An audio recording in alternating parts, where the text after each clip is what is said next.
नमस्कार. आता रविराज घरी आलेला असतो आणि तो सगळ्यांना विचारतो की तन्वी कुठे आहे, पण कोणच काहीच बोलायला तयार होत नाही. आता रविराज जोरात ओरडतो, प्रतिमा तन्वी कुठे आहे. तेव्हा आता सुमन, नागराज, प्रतिमा घाबरतात. शेवटी प्रतिमा म्हणते, अहो आपल्या तन्वीचं लग्न झालं. ते ऐकून रविराजला धक्का बसतो. रविराज प्रतिमावर हात उचलतो आणि म्हणतो, तू असं कसं बोलू शकतेस. तिचा बाप इथे नसताना ती लग्न कसं करू शकते. पळून गेली की काय ती. तेव्हा प्रतिमा म्हणते, नाही तिने कोर्ट मॅरेज केलं. तेव्हा रविराज म्हणतो, कोर्ट मॅरेज कोणासोबत. तेव्हा प्रतिमा म्हणते, अश्विनसोबत. तेव्हा रविराजला मोठा धक्काच बसतो. रविराज म्हणतो, म्हणजे अर्जुनचा भाऊ अश्विन सुभेदार. तेव्हा प्रतिमा म्हणते, हो.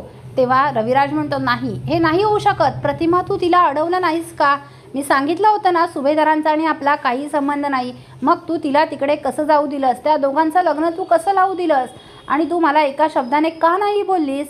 आता प्रतिमाला खूपच वाईट वाटत असतं की रविराजला आपण काहीच सांगितलं नाही. रविराज खूपच प्रतिमावर चिडलेला असतो. तू खूप काही प्रतिमाला बोलत असतो. प्रतिमा म्हणते, रविराज मी तुम्हाला सांगणार होते पण मला पूर्णाईंनी शपथ घातली. तेव्हा लगेच रविराज म्हणतो, खड्ड्यात गेली ती शपथ. मी त्या सुभेदारांना कोणालाहीच मानत नाही. त्यांचा आणि माझा काही संबंध नाही. मग मी त्यांच्या शपथ का बाळगू. तू सुद्धा का बाळगल्यास. मी त्यांच्या नावाने अंघोळ केली आहे तुला माहीत आहे. तू मला का नाही सांगितलंस प्रतिमा. मी आज ते लग्न थांबवलं असतं. तू तरी थांबवायचंच ना गं प्रतिमा. का ते लग्न होऊन दिलंस. पण नाही, मी असलं लग्न मानत नाही. मी आत्ताच्या आत्ता जातोय आणि प्रियाला घरी घेऊन येतोय. आता प्रतिमा घाबरते आणि म्हणते, थांबा रविराज, तुम्ही आता असं नाही करू शकत. रविराज तिचं लग्न झालं आहे. ती आता सुभेदारांची सून आहे. त्यामुळे तुमचा आता तिच्यावर हक्क नाही. तुम्ही आता तिला तिथून नाही आणू शकत. तेव्हा रविराज म्हणतो, नाही मी आता तिला इथे आणणार म्हणजे आणणार. मी हे लग्न मानत नाही.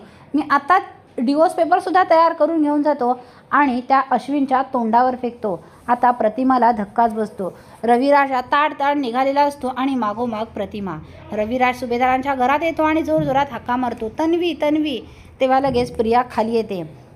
आता रविराजला बघून प्रिया घाबरते आणि जाऊन त्याला मिठी मारणार. तोच रविराज प्रियाचं थोबाड फोडतो आणि म्हणतो, तुझी हिंमत कशी झाली लग्न करण्याची.